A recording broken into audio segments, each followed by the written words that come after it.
All right. Hello, everybody. Welcome back to Leached on a podcast where I'm leached onto a certain topic for 15 minutes or more. Now, honestly, today I'm very grateful to have the opportunity of an awesome artist I found on my TikTok For You page that goes by the name of Garof.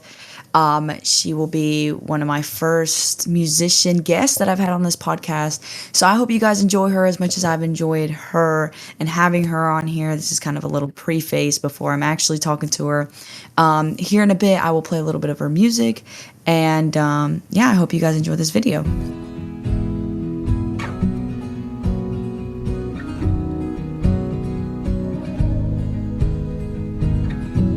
You're everything always to me, at least.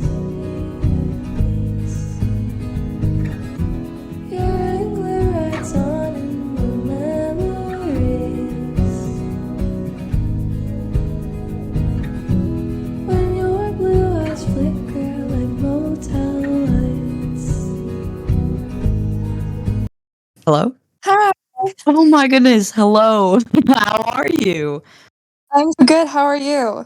I'm amazing. I've been looking forward to this for a very, very long time. Oh my gosh, thank you. What the heck? Thank you. I don't mean to scare my probably biggest guest I've had on here, but I stumbled across, you came on my For You page like probably like last November. And like my For You page was oddly just a bunch of small artists. And I've met a couple artists that I've stumbled across, you being one of them. And it was just like, I just felt like it was like the right time thing, you know? Yeah, totally. Love that. Well, I'm so excited to be here.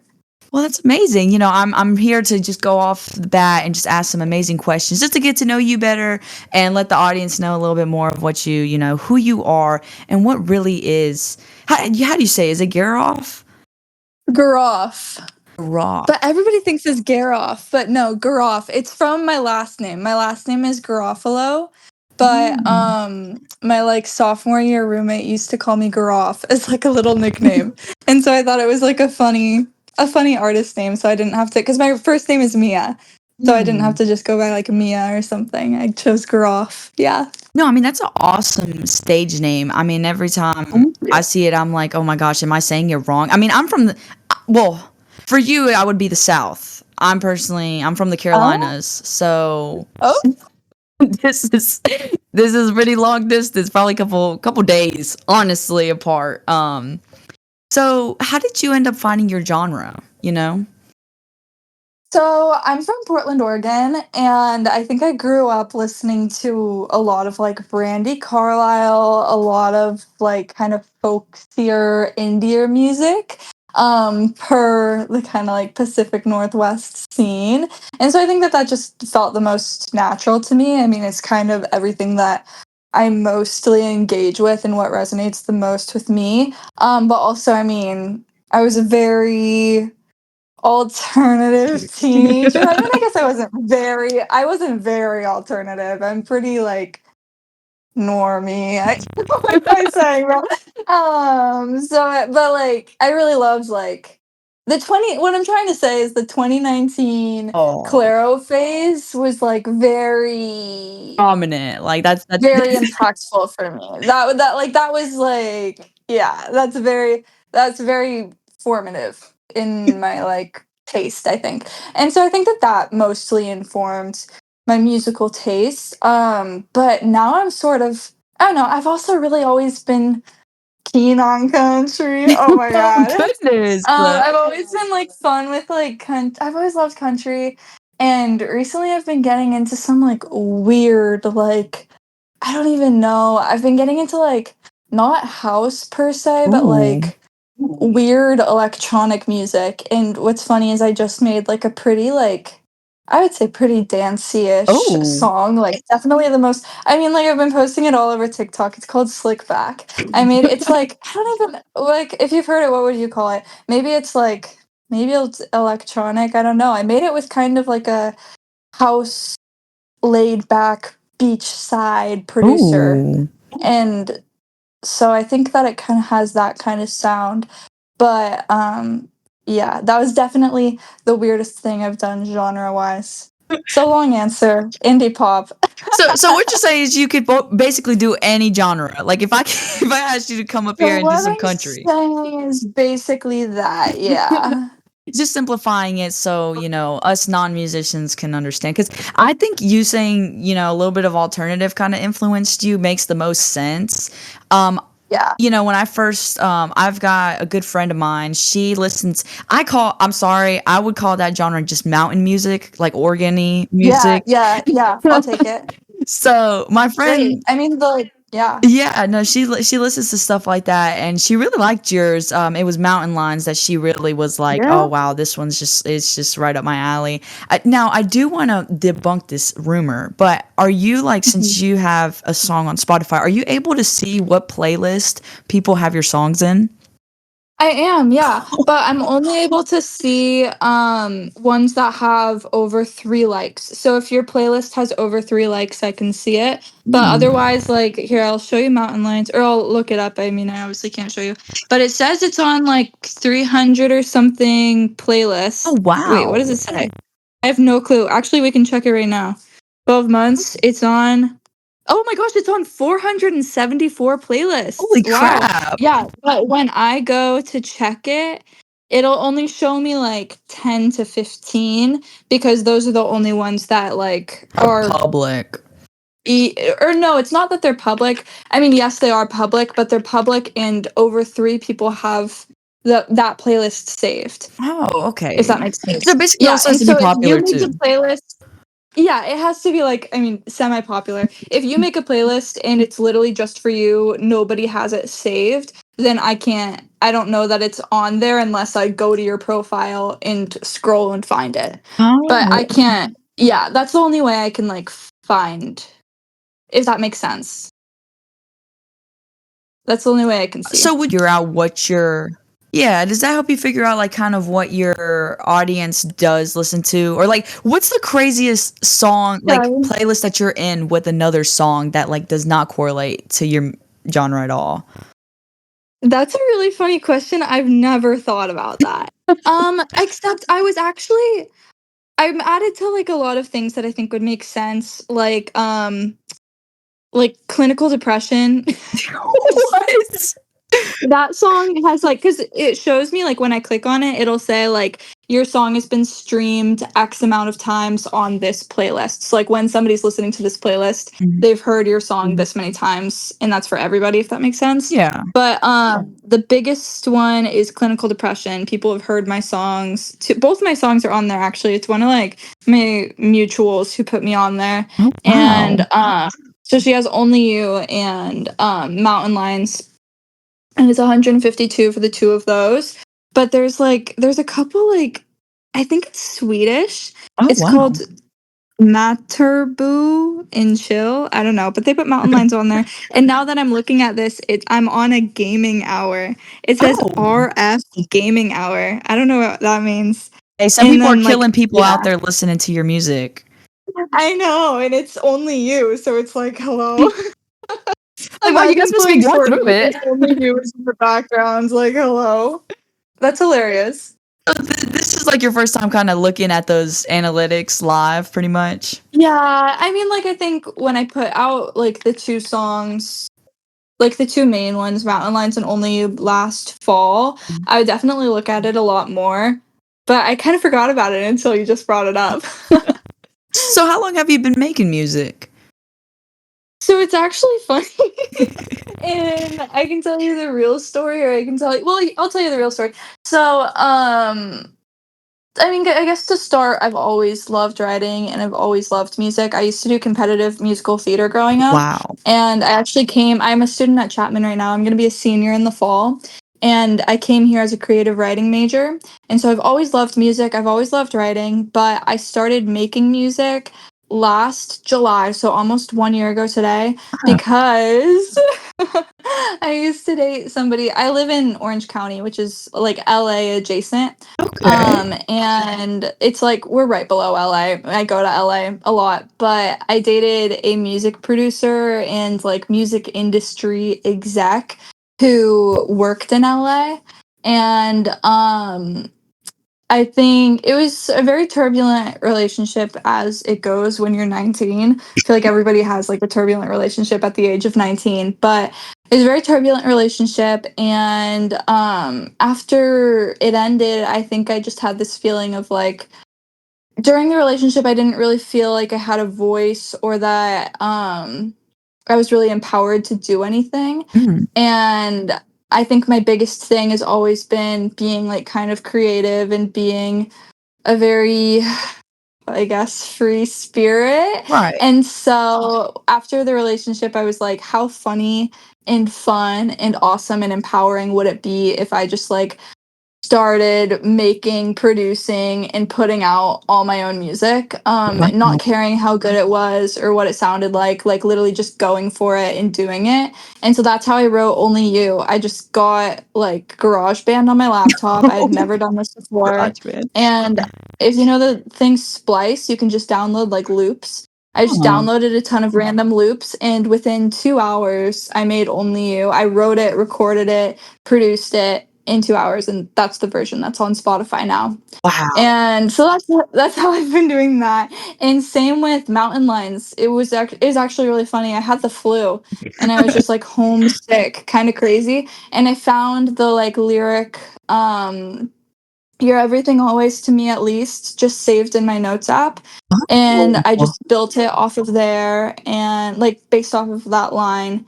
And yeah, I mean, that was done also in 2 hours, and that's that. Oh, wow, so you're pretty quick with it too. I mean, I would think if you gave me GarageBand and some loops, it'd take me 5 hours to get the verse, you Well, know? I mean, that's why it sounds, I think, the way that it does. I think like any, if you listen to it back to back with like a radio song, it's very clearly low budget, poorly done. But I think that's kind of like, I think it's just true to where I am at, like I don't Aw, really know what I'm doing, and that's kind of the point. And it's more like this is just a really fun place for me to explore creative expression and explore just kind of like going at it. alright. And so, yeah, I mean, like, I fully believe in you if you just took Splice and just like went for it. Went for And it? so, 'cause the other thing is like, I always just trust my first instinct, and Mhm. if it doesn't flow supernaturally, then I just don't. I mean, I'll push through, but it normally doesn't really make the cut. Like I have a million songs that are like halfway or like 10% done because I feel like if it doesn't just like go, then I don't want to do it. And that's how Oh. Only You and Mountain Lions were. They just kind of like went, it was one sitting done, and I loved it. Oh, And yeah, so that's kind of the way that I like to do it. so it just kinda, like, flew out of the tongue, you sat right there and you were like, "Oh, I know what I'm gonna do," and you just did it, no questions asked. Yeah, yeah, I like to just go, and if it's not there, it's not there.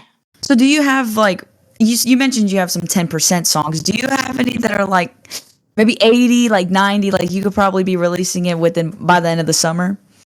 I have a lot that are at 100, Oh, and wow. what's fun is to like have um honestly, like 75% of an EP that I've been sitting on and wanting to put out for the longest time. Um, it's called Bedhead, and I wrote it also last summer for the most part. Um, when it was like that summer where I was like when I started making music because I was really just like sitting at home, like just I mean for lack of better words, like lack of like flowery language. I was just really sitting at home, depressed, whatever. And so Bedhead sonically is very kind of that like stuck, like sunburned kind of vibe, but also I think thematically is very like explorative of themes of feeling stuck or feeling trapped in a space. And so, Mhm. yeah, I have that whole EP written out, and all of the songs are fully there, except maybe not. I don't have all of the full recordings or done Right. listenable versions, if you know what I mean. But I have like melodies, ideas, lyrics for all of them. And so we'll Okay. see. I don't know. And I've been wanting to put it out for the longest, but I think it just feels maybe not the right time right now. Okay. And I mean, like, I could always just throw it out there, but I feel like when I just throw things when it doesn't feel right, then it's like, "Why am I doing this?" You know, like, Right. I wanna do things that, like, feel right, and so I have it, and I could put it out, but I don't know. But what is, like, really I really wanna put out is that song "Slick Back" that I was talking about, Yeah, and I'm oh I'm my god, looking forward to I that one, honestly. Like, the hype, I mean, I feel like house music's pretty quiet. You know, you have to grow accustomed to the, or like kind of that electro music. You really have to grow accustomed to, or at least be yeah. exposed to the right ones. Because some people get exposed to the wrong ones and they're like, oh, what is this? So I definitely think that with the genre you've already picked up, I'm not gonna expect no like, I don't know, Skrillex type And electro. I feel like it kinda sounds like a little bit Tate McRae, like a little Ooh. bit Addison Rae kind of vibe. I mean, like, I don't really know because it's not really my genre. I mean, I can tell you how we did it. I met this guy off of TikTok. He's like a producer, artist, whatever, Mhm. and he lives in LA and Silver Lake actually. And I was like talking to him and I was like, "Yo, like when is the Garof Louis Metric collab? Come on." And he just kind of made plans and he was like, "Come to the stew, bruh." And so I pulled up to the stew and like I said earlier, he makes that kind of like Ibiza, poolside, Ooh. loungy kind of music. I mean, maybe not Ibiza, but like kind of like that loungy pool kind of music. Like boiler room And type music? uh no, Mm. like chill, like more relaxed Okay. version of kind of like that like work like casual house. I don't know how else to put it. Okay, okay. But like slightly dancey but more daytime, like a little bit more appropriate. And anyways, I was talking to him and he was like, "Well, pull up whatever."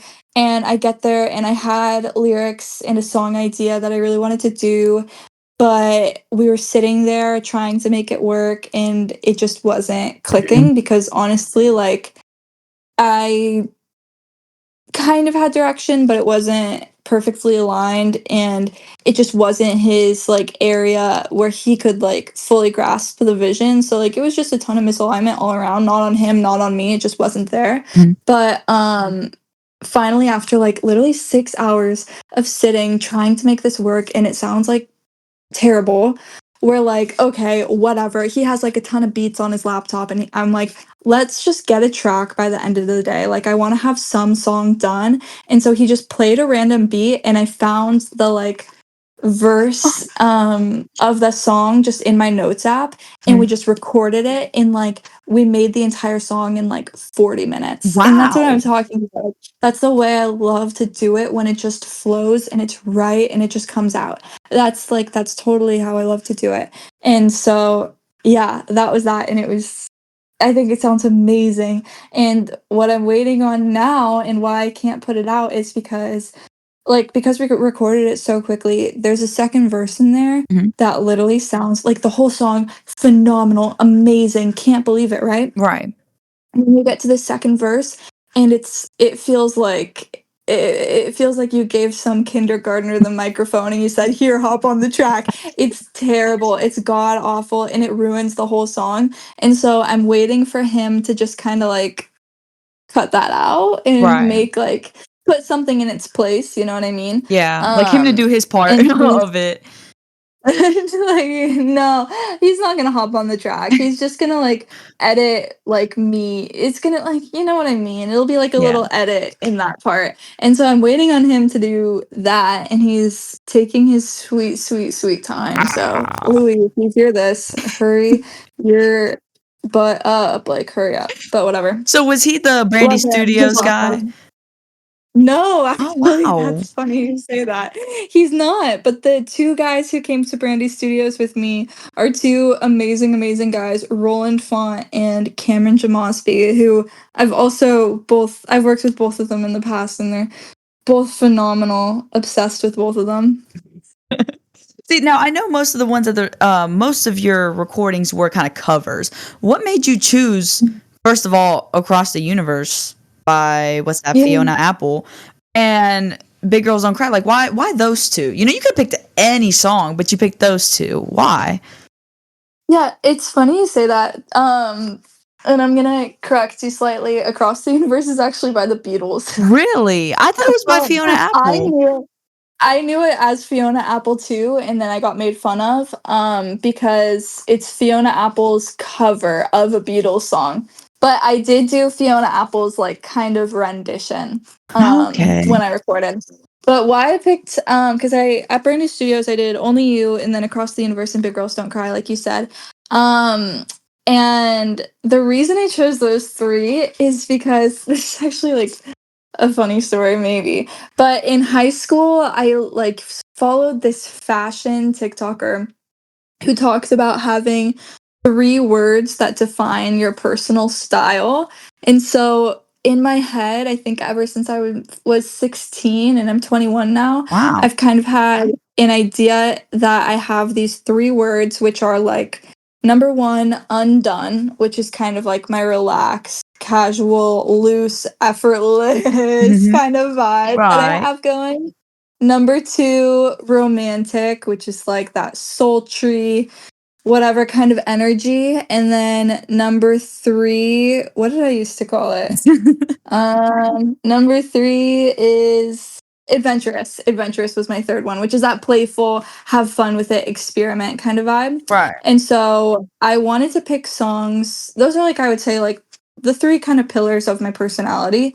And I wanted to pick one song because you pick 3 songs, obviously. Mhm. I wanted to pick one for each of those categories, and I knew obviously Only You had to be there. That's like my number one, like, it's not my most streamed, but it's my, like I think it's the most true Garof, like, if you're a Mia Oid, you know it, and so I wanted to do that one for sure, and that one is so obviously undone. I mean, thematically, it's very about, like, rotting in your bedroom, being Ooh. obsessed with your ex-girlfriend, so, I mean, like, of course, that's undone, and so that was my first one, and then my second category is that, like, romantic, kind of sultry energy, Mhm. and this one took the longest to decide on, and I was just going through all of these different things.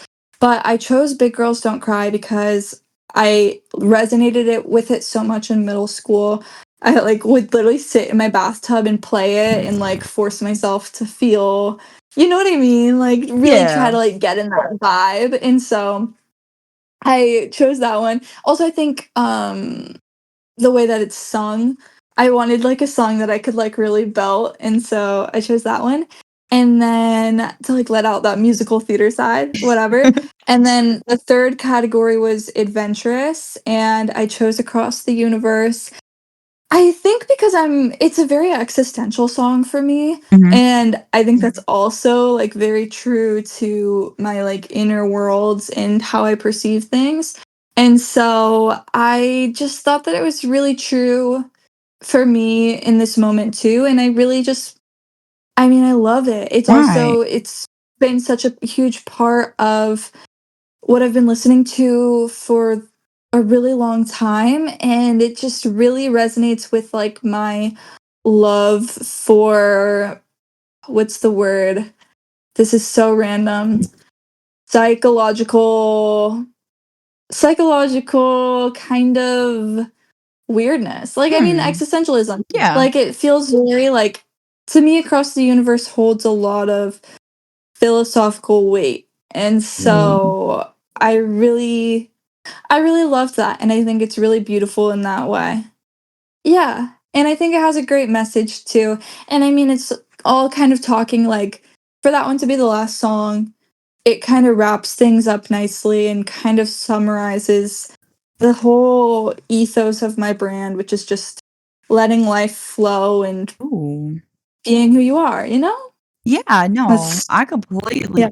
get it. That's one of my biggest values. It's like if you're gonna do anything in life, let it always be authentically. Whether Mm. you're entering a new place or even entering like right now you are the music industry. Like, I mean, what good does it do you to be an industry plant trying to produce some pop if that's not what you really go for? True, exactly. So, were you nervous when you were first recording at Brandy Studios? You know, when I went to Brandy Studios, I had just turned 21, like, 3 days Oh before, wow. and, My can I say this? My parents and I went wine tasting, and we Ooh. were in Santa Barbara, and we got this wine called Pop Star.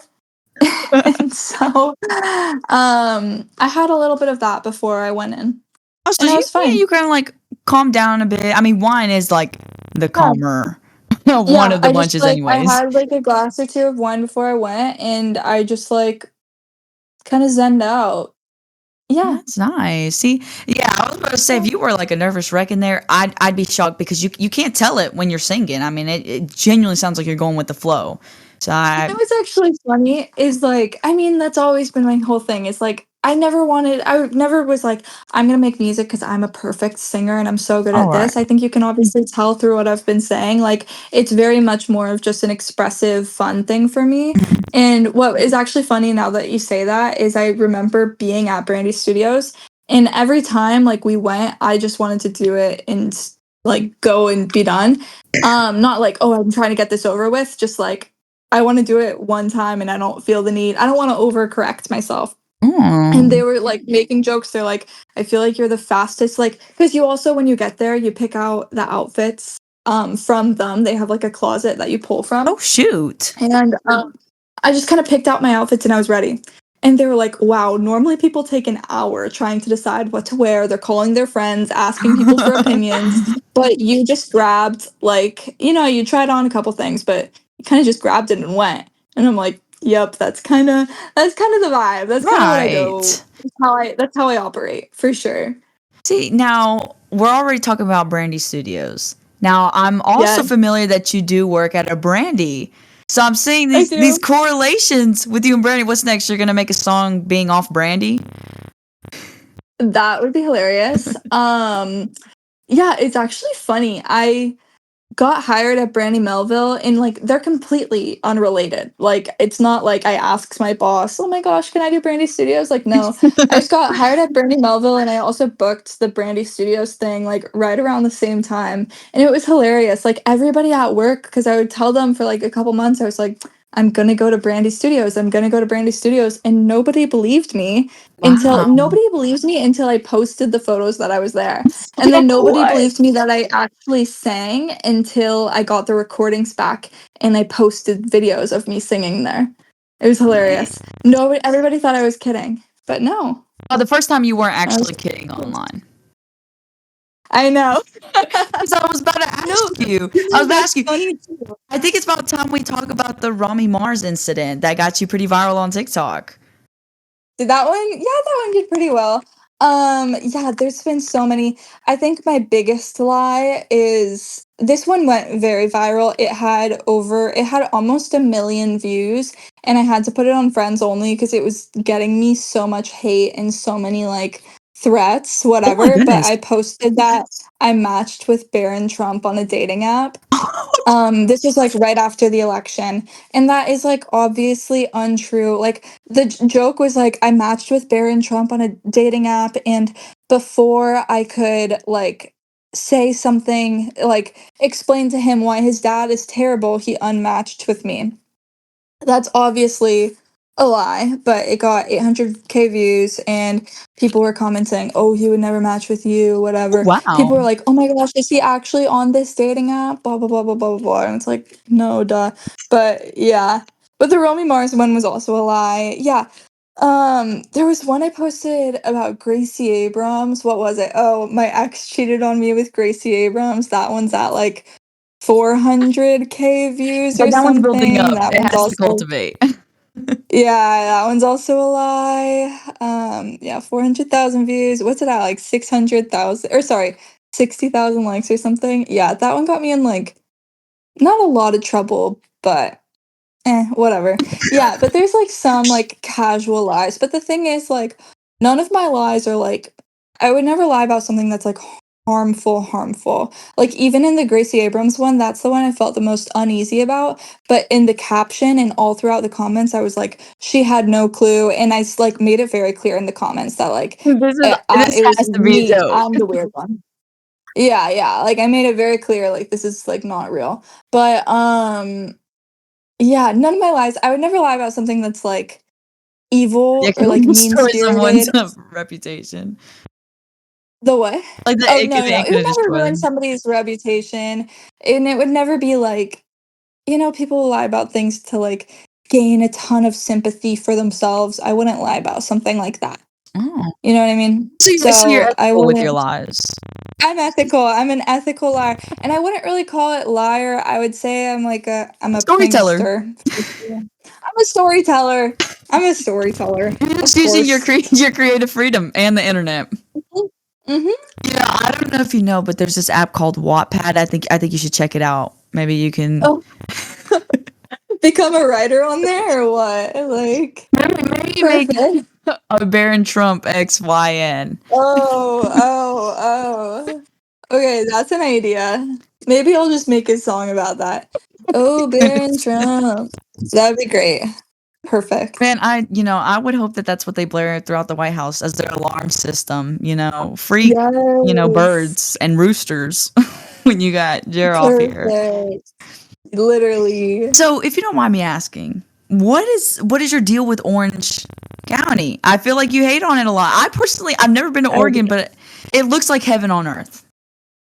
Yeah, Oregon is heaven on earth. Um, and I live in Orange County now because I go to school here, and I hate it. I hate What? it so much. It's so, like, just devoid of, like, I think Oregon is, like, a very community-centered place, and it feels like there's just so much love. I'm from Portland, like, specifically, well, technically the suburbs of Portland, but there's just, like, so much love in Portland, and it just doesn't feel it's just what I don't like about Orange County and LA is that everybody here is very, materialistic and hungry Wow. for material gain, Like, Yeah. it's very it's very shallow in that way, whereas Portland is the complete opposite.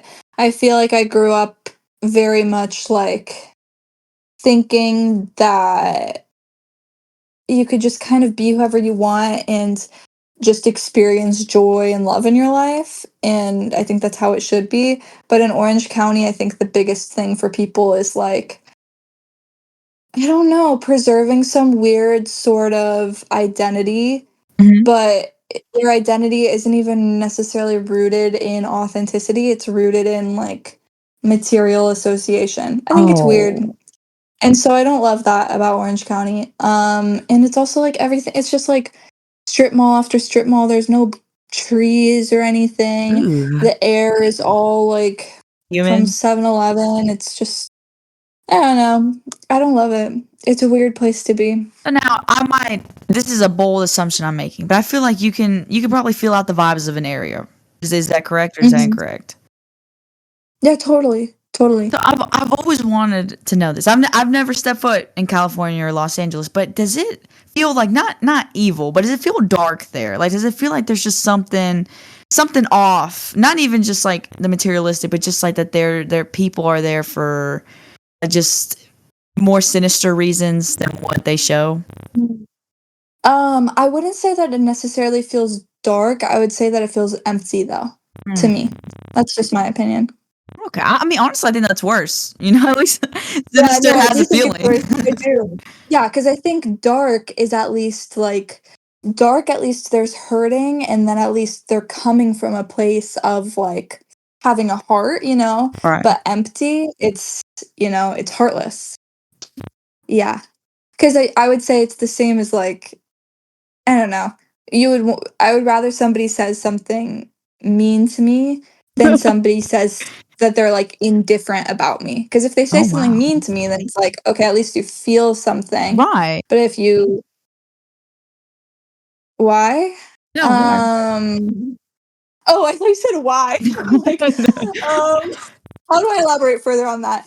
Um, but yeah, like at least you feel something, but if you're indifferent, then there's nothing I can do? Yeah, I get that completely. I mean, I would, hatred. You're still feeling it, and Mhm. and and that's always had me. Just I've always wondered that in Los Angeles because I personally from the screen, and I would even think New Orleans. I feel a bit also like, but I think it's just the voodoo rumors, and probably the fact that Annabelle's Mhm. down there also has me a little.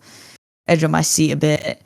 But my final question Scary. for you today, I do have, as it is pretty late for me personally. It is about almost 11 o'clock over here on Oh my the East gosh. Coast. I did want to ask, what top are you a podcast listener? I am. Wow. What are your top three podcasts that are on your like feed right now, or that you've Mm, been tuned into? 3 podcasts. Well, it's actually I've been watching, like, a lot of YouTube interviews as Ooh. opposed to podcasts, but I mean, like, ugh, controversial opinion right now, but I've been listening since 2020 to Emergency Intercom, and I do still love Emergency Intercom. What's the Controversial controversy with take. them right now? They said something about Greta Oh wow. Thunberg. I mean, I don't think that it was mean-spirited at all, it's just I don't know, people are calling them out of touch and whatever. I like them, I do, I really like Emergency Intercom. And yeah, I don't really support the hate. I think that the hate like, it's not like they're mean-spirited bad people, it's just Right. they're not absolutely perfect to everyone, and I think hate does nothing, so I don't like the hate, but whatever. Right. Emergency Intercom, I love, I love, I love, I love, right. Other than that, there's a oh my gosh, I would have to, like, look up her name, but she's this amazing interviewer, Ooh. and she what is her name? And see, this is I'm terrible because I don't remember anything ever, like, hello, I don't even know, but okay. Oh, I found it. Tracy Harmouche. Ooh. Tracy Harmouche, phenomenal interviewer. She's on YouTube, and it's What They Don't Tell Us podcast. I'm obsessed with that. And then what other things I've been watching? Mhm. Honestly, I've been listening to audiobooks a lot, Mm. as opposed to, like, a podcast, and my favorite what I'm listening to right now is Trick Mirror by Gia Tolentino. She's like a New York Times article writer, and she's phenomenally smart, and I think it's Wow. actually so much more relatable and tangible than I would have assumed. Mhm. It's been an amazing listen. I was listening to it for like hours today. And also I just finished another Babbitt's book that was phenomenal. It's called Sex and Rage, and if I think anyone who lives in California should read it. Any woman in their 20s should read it. It's just beautiful, and it felt like very deeply relatable for me, especially because I mean Huh. she wrote it when she was living in Los Angeles. Or she wrote about a 20-year-old woman who lives in Los Angeles, I mean. Mhm. And obviously I relate to that. But yeah, and it's like about exploring different corners of the entertainment industry, and it's obviously Wow. beautiful, and I'm obsessed with it. Yeah, and the main character's name is Jacaranda, and right now it's June, where all of the jacaranda trees are blooming, and so I drive around and I just think about Babbitts all day. Oh, that is awesome. That is Yeah, awesome. it's What color is that tree, if you don't mind me asking? it's purple. Oh, that's such a pretty It's color. gorgeous. I mean, like, it looks like cherry blossoms kind of, but with purple flowers. And it just litters the ground around, and so it looks like confetti everywhere. Oh. It's a beautiful time to be in Los Angeles for sure. Yeah. Oh, man, well, that is awesome. I would love, since our time here is coming a bit to an end, if you had any tips or tricks to anybody who's trying to aspire music themselves. Yeah. Um, I this is funny, my mom actually used to work at Nike, but I Wow. think my best advice would be just do it, like the Nike slogan, which is funny. I, like, just realized that that was what I was saying, but just do it. I think, like, there's literally nothing holding you back, especially today. There's no reason, like, if you are able to listen to this podcast, then you have the same resources available to you that I used to make my song, and so just go for it. GarageBand is free. You can download free beats online if you want. Just, like, why not? Like, just do what you want. It's fun. That's Right. it. That's my only good advice. No, I mean, that's awesome. That's awesome. I think that is very heartfelt and warming. I would love, to be an audience and hearing to Garof herself telling us what's up and to just do things. But I'm really Yeah. grateful to have you on here.